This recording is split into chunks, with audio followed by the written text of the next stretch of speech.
Am I the a-hole for ghosting my fiancé after she called the police on me and lied? I just need a place to vent about what happened recently and to seek advice on how to move forward. Me, 28 male, and my fiancé, 25 female, got engaged 2 weeks ago.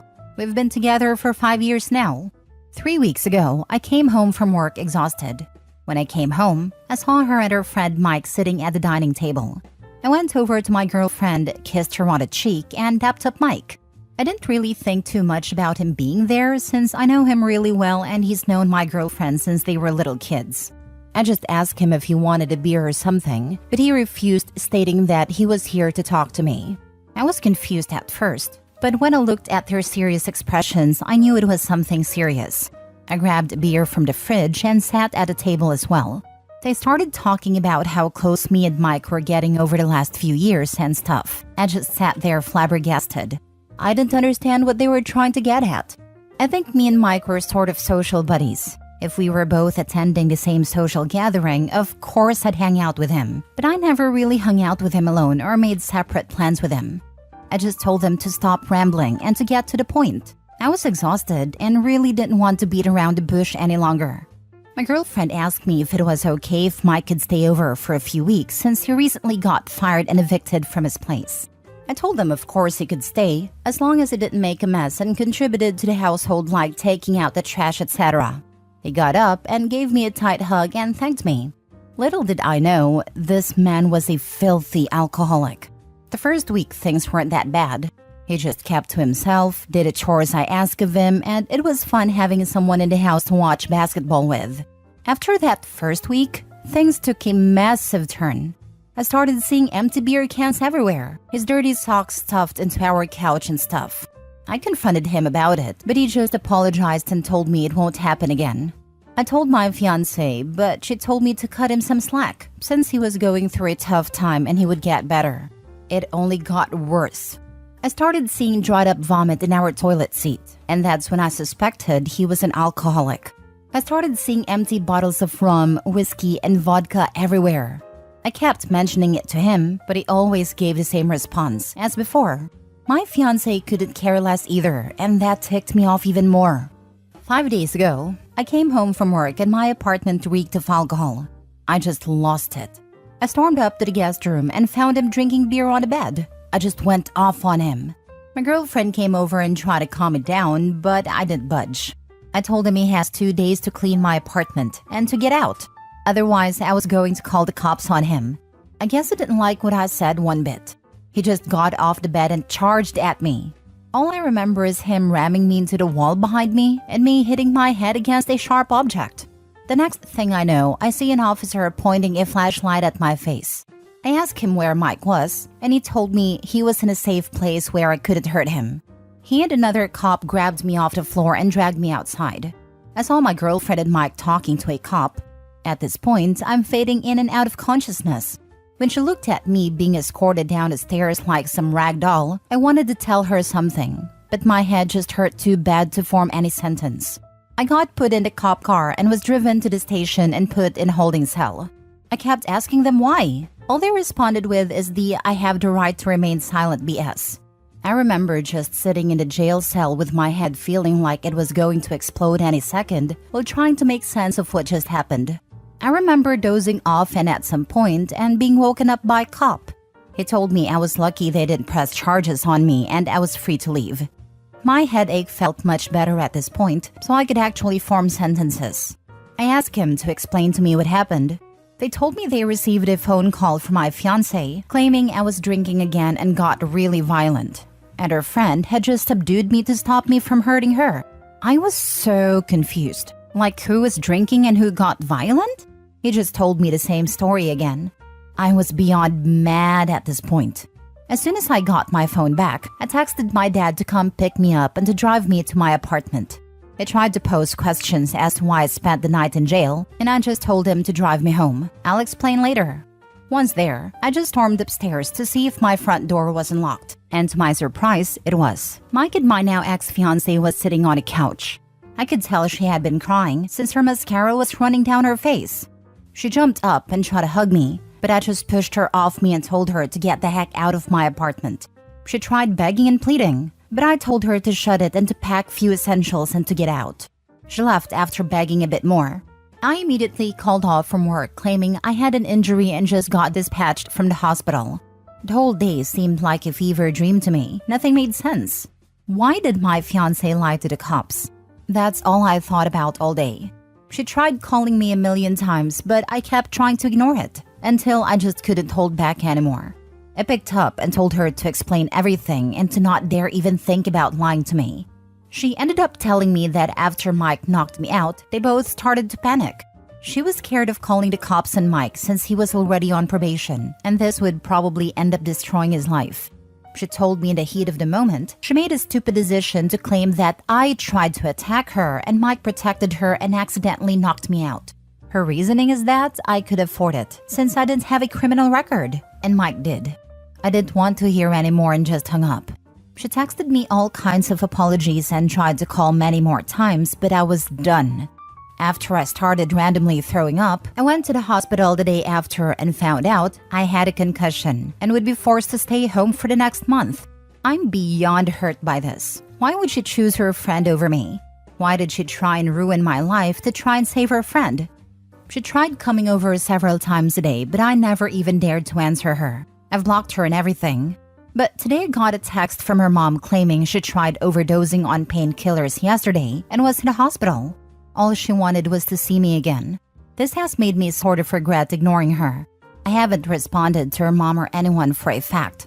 The only person besides those involved who knew are my dad and my mom is taking care of me at the moment. I'm really conflicted. On the one hand, I feel like ending her for what she did. But on the other hand, I still love her and feel like she made a genuine mistake.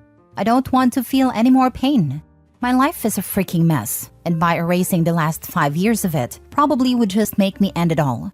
I don't want to see the love of my life being buried over me ignoring her. I don't want to force my poor mother to be my free caretaker for a month. I feel like it's my fiancé's responsibility now. I'm so done with everything.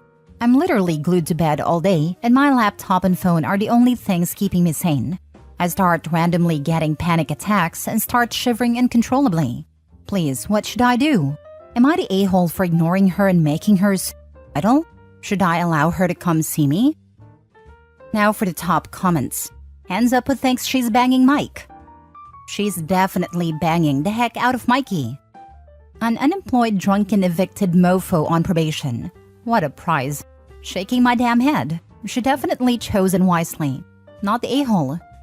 Seen it a million times. These kinds of women crave validation and attention, and you can't possibly compete with someone who doesn't have to do literally anything all day. They can just sit there and give them attention and reaffirm all of the things they say until boom, second boyfriend.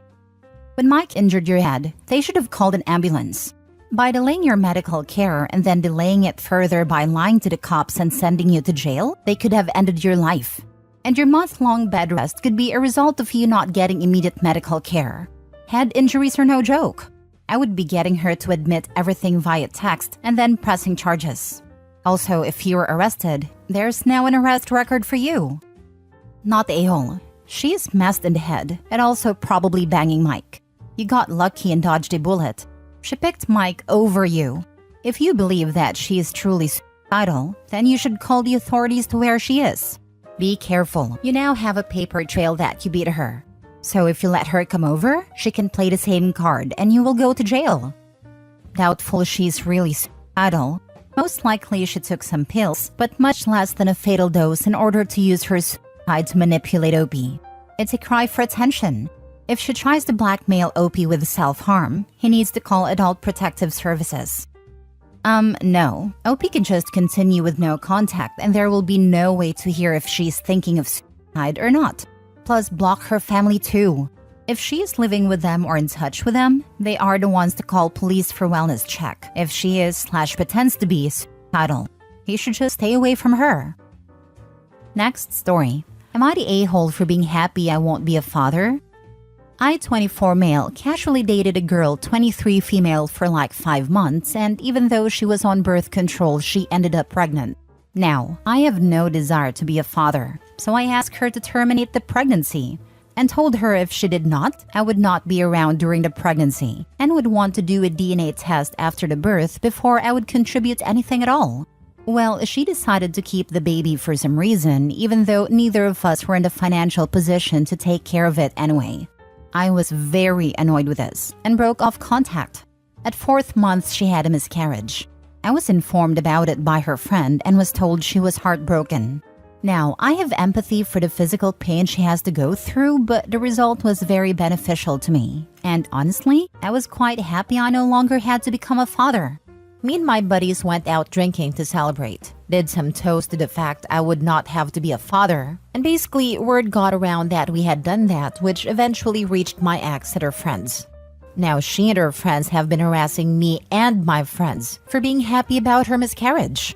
However, as I see it, we did not specifically celebrate her miscarriage, but the fact that I was not gonna be forced to be a father.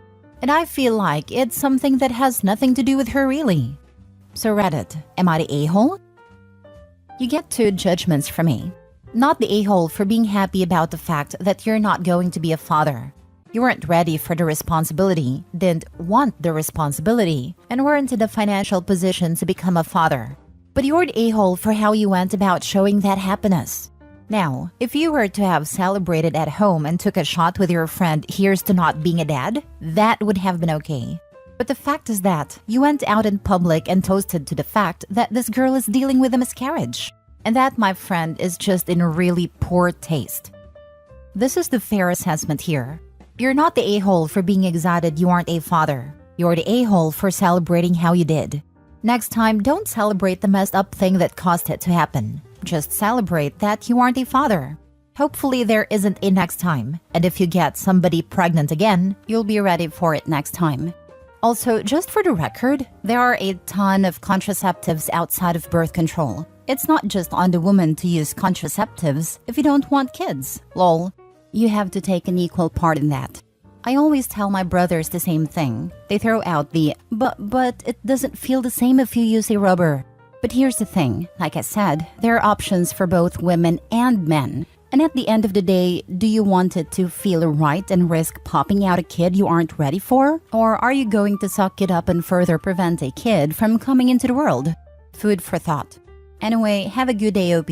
And please, if you get the chance to legitimately apologize, you should. If you don't want to be a father, then get a vasectomy or wear rubbers.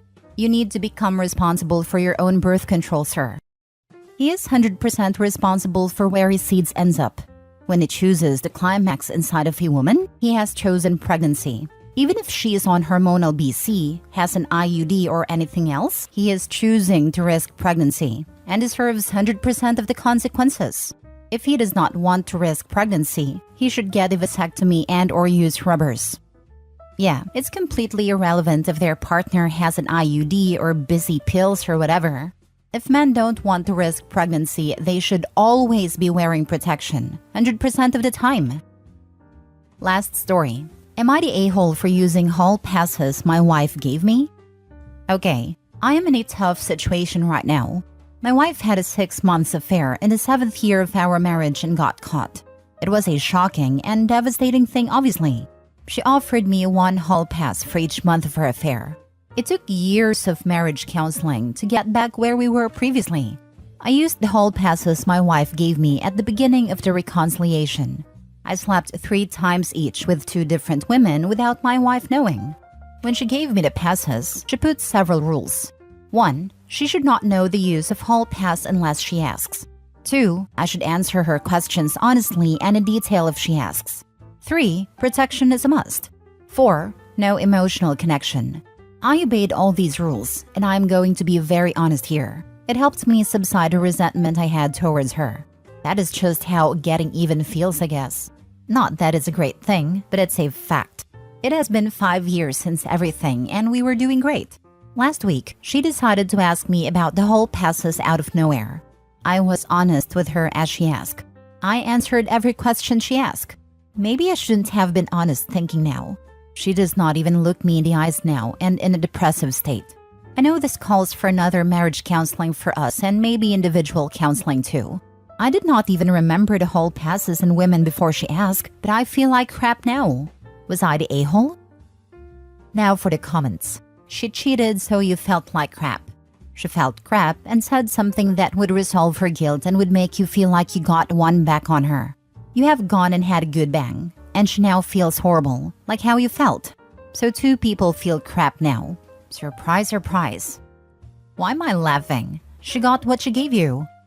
I mean, she didn't even. He slept with two people with her permission and all within the rules she set out. She cheated on him for 6 entire months. Yeah, I was going to say, she cheated fully, emotionally and physically, and much more than 6 times.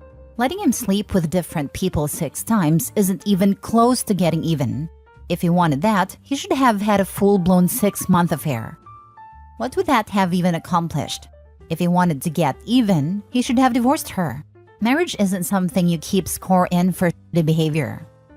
Not the a-hole. This is why you don't ask questions you don't want answers to. Up until now, the whole passes were hypothetical.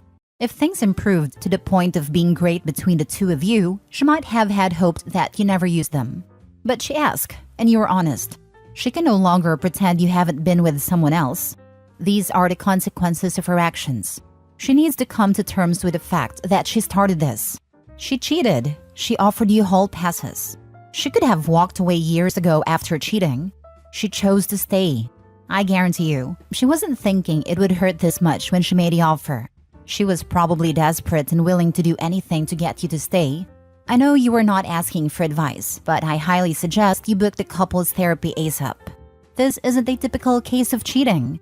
You are both adults that came to an agreement.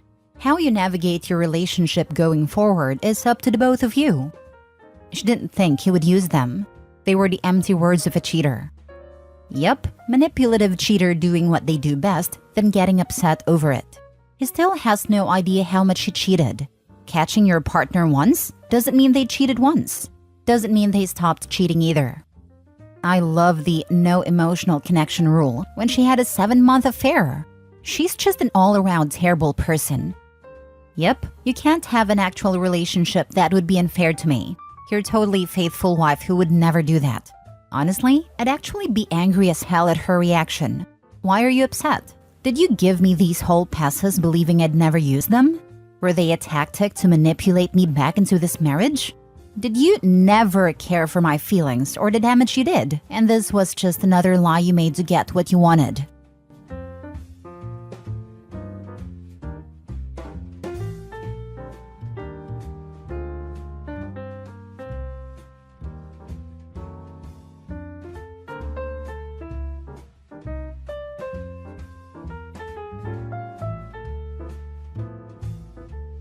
Update. I found out the actual reason my mom lost custody of me, and I don't know if I can ever look at her again.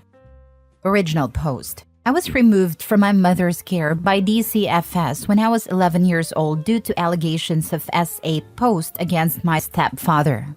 He was convicted by those crimes, but took a plea deal which meant he'd be out by the time I was 13.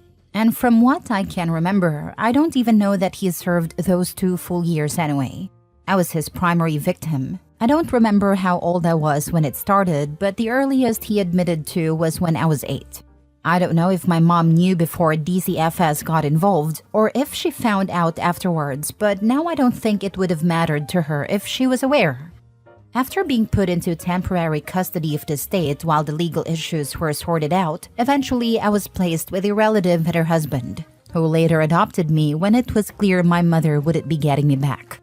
My adoptive parents put me in therapy, got me the help I needed, did everything they could to make me feel safe again. Something they never prevented me from was speaking to my mother.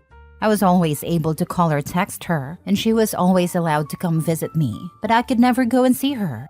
I didn't really question it as a kid. I assumed it was some stipulation the courts made. I believed growing up that the reason my mom hadn't gotten me back was because of neglect, I guess. I assumed that the court thought it was partly her fault, that I had been left unattended with that man so often, or that it took someone else noticing I was physically injured for something to be done about it. My adoptive parents never challenged these assumptions I had, and they always told me that they would never stop me from having a relationship with my mom, so long as that's what I wanted. Once I turned 18, my mom and I started talking more frequently, but we didn't see each other in person often. I never really thought much of it at first, but as the years went by, I started questioning the circumstances of my removal and subsequent adoption.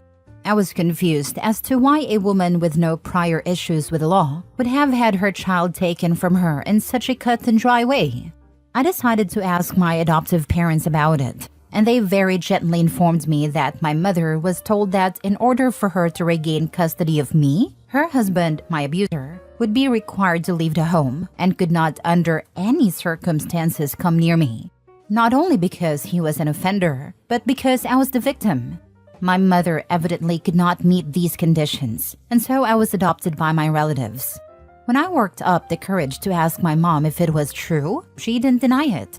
She told me she loved him, that he was a good man who made a mistake. They said that she could have her daughter or she could stay with her husband, and she chose him. She picked him over me. I don't even know what to do with the things I'm feeling now. I feel sick just thinking about it. She's my mother and she knew what he did. He was convicted of sexually abusing her 11-year-old child, and she refused to leave him. For the past 12 years, she has willingly slept in a bed next to the man that assaulted her daughter. She has stayed married to the man who hurt me. My adoptive parents said they were advised by the therapist to let me figure it out in my own time. As my mother, despite picking that man over me, never made any move to have me near him again. She just wasn't willing to make him leave so that I could be with her. Evidently, the therapist thought it would be more detrimental in the long run to keep me from communicating with my mother entirely. None of that makes me feel better. The past few days have felt like a nightmare. I don't understand how she could stay with him. I don't understand why she chose a monster over her child.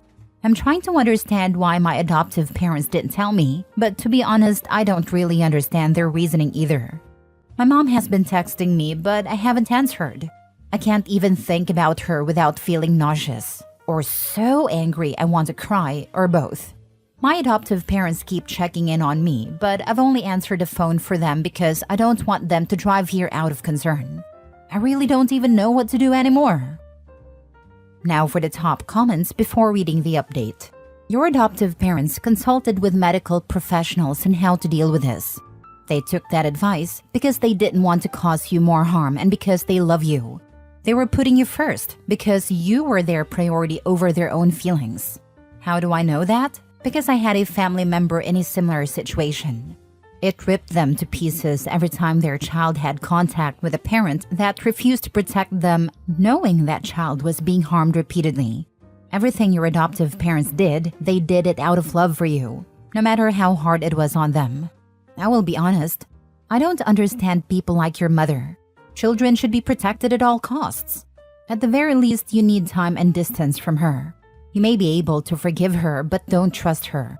If it were me, that relationship would be over. If you're not in counseling still, then please find counseling. This is a horrendous thing to deal with, and just too hard for a person to do on their own. Sending good thoughts and wishes for your healing. Thank you. I really appreciate this perspective. I know they made choices for me based on what they thought would help me most in the end. This is just such an, I don't know, insane thing to try and process. I feel like I'm kind of losing it. I don't understand my mother either. I don't know how she's able to sleep at night knowing the things that man did. I can't wrap my mind around it. I do have a therapy appointment coming up soon, unrelated to this specific part of my situation, so I'm going to have professional help in dealing with this. I'm just feeling really lost and overwhelmed right now.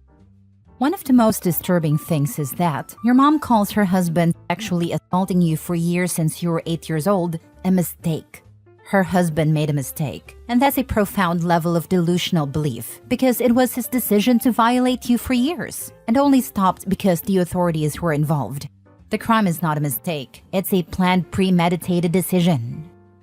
I haven't been able to stop thinking about that part. The way she called it a mistake said that he is a good man. She dismissed it as though he didn't make a conscious choice to go into my bedroom every night for 3+ years, like it was an accident or somehow unintentional.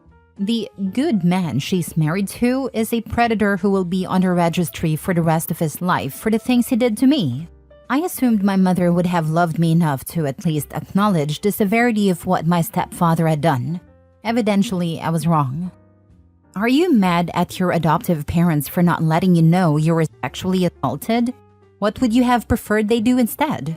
As far as your mom, don't talk to her again because she clearly doesn't love you. I'm not mad at my parents. I'm just having a hard time processing their choice not to tell me my mother remained married to my abuser all these years.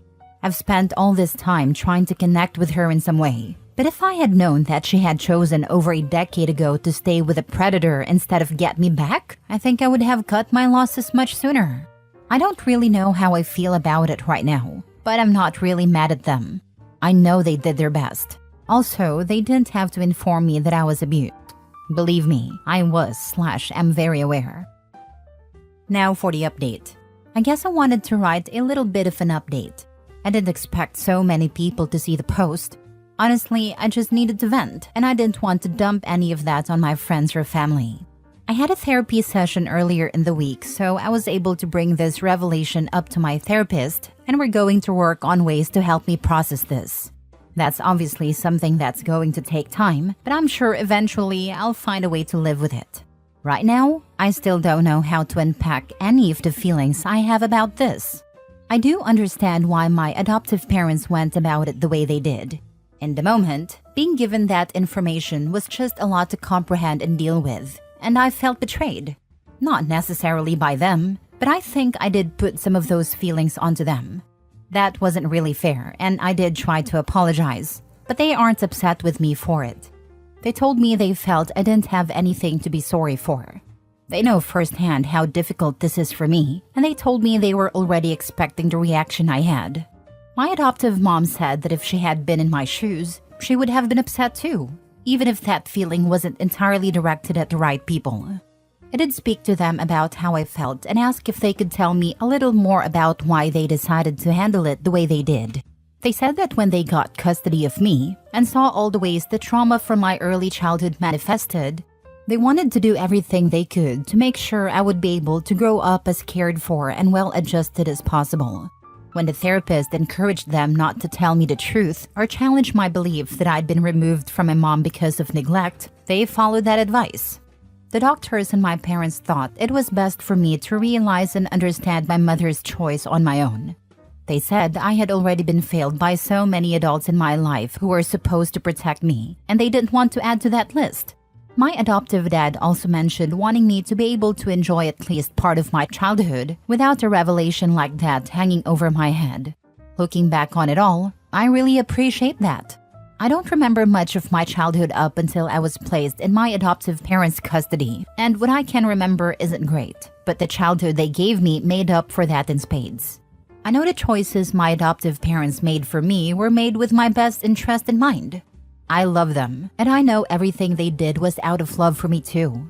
I feel like people misinterpreted what I was saying in my last post about my feelings toward them, so I just wanted to clarify that part. Regarding my mother, I essentially told her that I wasn't interested in speaking again, given everything I know now. I don't know how she took it because I've since blocked her number. My parents have agreed to reiterate that message from me if she contacts them, but I don't think she will. I'm never reaching out to her again. I can't do it. I think part of me is always going to wonder why she did the things she did. But based on all the answers she's given to my questions so far, I'm not sure her honesty would be very helpful to me in the long run. Thank you for your words of encouragement and kindness. I really needed them in that moment, and I truly appreciate you all for it. Proud of you. I'm glad everything worked out. Keep your mom out of your life. Finally, we have a post where the kid's treating the adoptive parents with love and respect. I didn't read your first post until I saw this edit. I look at my precious 2-year-old and I really can't understand what parents wouldn't get rid of people who would hurt their precious one. I held my little one as a potato, saw him take his first steps, watch him develop and grow. My heart hurt earlier today when my toddler hit me unintentionally in the mouth and I yelled loudly in pain and saw his little lip quiver as he started to cry. I held him so tightly because even though he hurt me, he felt it more. I would get rid of anyone who hurt my son. I'd have to fight off any murderous rage. Your birth mom failed you massively. I'm glad you've got your adoptive family. Last story. Am I the a-hole for laughing when my mom said she'd hope I would care for my stepdad in his old age? For some context, my mom broke up our family when I was 6 and my brother was 11 to be with my stepdad. Our dad moved to a neighboring state, and we only got to see him every other weekend. I've only connected all these details as an adult. My brother and I are now both in our 30s, and my dad didn't share details of the divorce until the last few years. To say I lost a lot of respect for my mom and stepdad is an understatement. My mom chose to replace our dad with an angry alcoholic and thought we'd make a big, happy family. Hint, it never happened. I forgive them, it was years ago, but the respect is gone. Growing up with them was stressful and like walking on eggshells. If I had a disagreement with my stepdad, my mom would come home and only talk to him about what happened before giving me a punishment. The day my brother graduated high school, he moved out. We both had nothing but disdain for my stepdad. He got drunk every single day and was mean. Not physically, but verbally.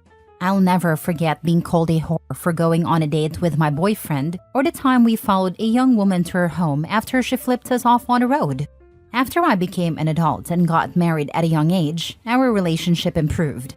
I've now been married for almost 13 years, and we have 2 little girls together. When my stepdad comes to our house, we get along great. When we went back to their home for Thanksgiving a few years ago, it was very stressful. Many parts of me felt like I was stepping back into high school again. Fast forward to a conversation I had with my mom recently. We were discussing children taking in their parents in their old age. Something I might add, my mom never did for my grandma after my grandpa died. Why? Because my stepdad couldn't live with her. None of her other 3 kids took her in either, and she managed okay, passing away in her own home with my mom and aunts at her side. Anyhow, we were discussing this subject and how many parents might be taken in by their children after their spouses pass away. For example, my mom coming to stay with us after my stepdad passes away, my mother-in-law, or my dad, etc. She said she hopes that if she passed away, I would consider taking my stepdad in if he were elderly. I actually laughed out loud before even considering how my reaction might hurt her feelings. First of all, even if it were my own dad, I would prefer to take in one of our moms if I'm going to be a primary caregiver. And of course, if we never actually took anyone into our home, we would still help and support them however we could. But my mom expecting this of me with my stepdad? What magical land is this where irony doesn't exist? I have never considered him a father figure. He played a huge role in breaking apart my family at a young age and refused to take in my terminally ill grandma when she needed it most. So am I the a-hole for laughing? How did she react? And how did she not know this man made your lives miserable under her roof? Her eyes widened in shock. I immediately said, "Sorry, didn't mean to laugh that loud, but we basically already called dibs on my mother-in-law." She changed the subject, thank God. And she knew we all hated each other. She dated him for 5 years before marrying him, and she had plenty of chances to prioritize her kids, but she never did. If she prioritized her kids, she would have honored her original vows to my dad. Opie, I think you need to take a serious look at your relationship with your mom. You say the relationships have gotten better after you moved out and got married. Isn't that because they can no longer control you the way they did when you were a child? Your mom clearly still does not respect you, and she won't even acknowledge the abuse they both perpetrated. They're better when they come to you, but when you got to their house, where they feel in control, they become abusive again. Why do you want your children to have a relationship with 2 abusers and 1 alcoholic? I strongly suggest getting some counseling to unpack your feelings about this. You say you forgave them, but did you really acknowledge your own feelings and hurts? Or did you just bury it all for the sake of keeping the peace? Forgiveness is not reconciliation. Do you have a daughter? What will you do when he calls her a whore? My mom and stepdad are not on the list of people who are allowed to watch our children, which frankly is a small opportunity because they don't live in our state. They've offered a few times to let my husband and me take a weekend trip, and we have declined.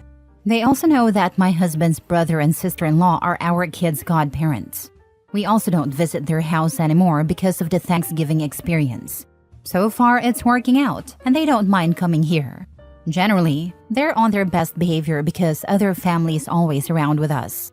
I might seek a counselor because, besides venting to my husband, I really don't know how to come to terms with how I feel about them after learning the whole truth about their relationship. I often think if my mom makes the wrong comment or pushes me too far one day, I might unload on her. No, you're not the a-hole. Given your history with him and your mom's request, it's understandable to laugh at something that feels so ironic. I agree, not the a-hole. Your mom's request is pretty out there considering the history between you and your stepdad. Honestly, she was pushing her luck even asking if you'd take her in. But to ask it for a man who is neither a blood relation nor a father figure and made your childhood miserable is absurd. Not the a-hole. At all. You deserve to keep your home a safe haven for yourself.